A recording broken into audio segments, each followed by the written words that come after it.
بڑھتے ہیں اور ایک دفعہ صالح صاحب، کیونکہ ابھی ہم نے دیکھا کہ ساتھ ہی ساتھ یہ معاملہ چل رہا ہے اور شہباز شریف صاحب جو ہمیشہ سے ڈائلاگ کی پیشکش کرتے ہیں، ایک دفعہ ڈائلاگ کی پھر سے انہوں نے پیشکش کی ہے.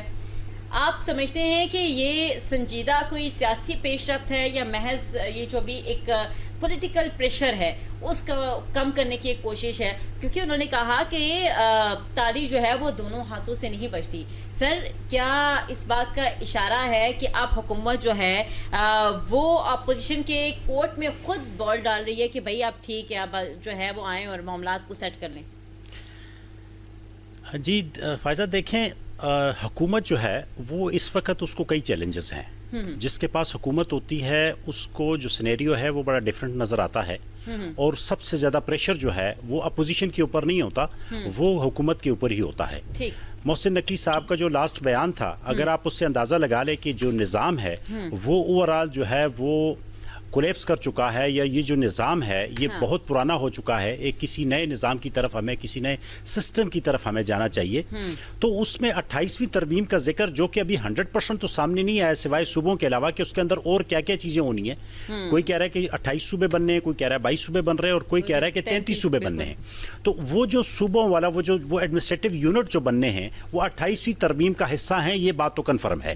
اس کے علاوہ 28ویں ترمیم میں اور کون کون سی ترامیم ہے، وہ اسی لیے کہ ملک ڈفرنٹ قسم کے چیلنجز کے ساتھ چل رہا ہے. ابھی ریسنٹلی جو ہے دیکھیں، جو ہمارا ایک بہت بڑا معاہدہ انٹرنیشنل لیول کے اوپر ہوا ہے، وہ سعودی عرب کے ساتھ اور ترکی کے ساتھ جو معاہدہ ہمارا ہوا ہے، پوری دنیا اس کو نیٹو، جو اسلامک نیٹو ہے، اس کی شکل اختیار کرنے کے لیے دیکھ رہی ہے کہ یہ ایک نیٹو کا حصہ بھی بننے جا رہے ہیں اور یہ ایک نئی نیٹو بننے جا رہے ہیں. اللہ تعالیٰ نے ہمیں اس میں عزت دی ہے کہ ہم اس میں سر فہرست ہیں، چونکہ واحد اسلامی ملک ہیں جن کے پاس جو ہے وہ ہم ایک ایٹمی قوت ہیں، اور ہمارے پاس ایک اتنی بہادر اور ایک زبردست قسم کی فوج ہے.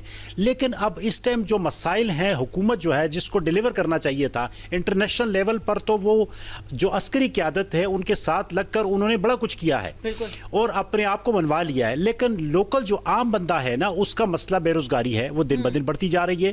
ٹھیک ہے، تعلیم ہے، جو ظاہر ہے دن بدن جو ہے وہ 2,62,000 جو بچہ اسکول سے باہر ہے وہ ابھی تک اسکول میں انٹر نہیں ہو پا رہا. ٹھیک ہے، اس کے علاوہ جو آپ کا جو اس ٹائم مہنگائی ہے، جو یہ پچھلے تقریباً 5-6 ماہ میں جو یہ ایران اور امریکہ کا جو، دیکھیں ابھی تک بھی ان کا تصفیہ نہیں ہوا، ابھی تک وہ ایگریمنٹ نہیں ہوا. کسی بھی وقت جو ہے وہ پل میں ماشا اور پل میں تولے والی بات ہے.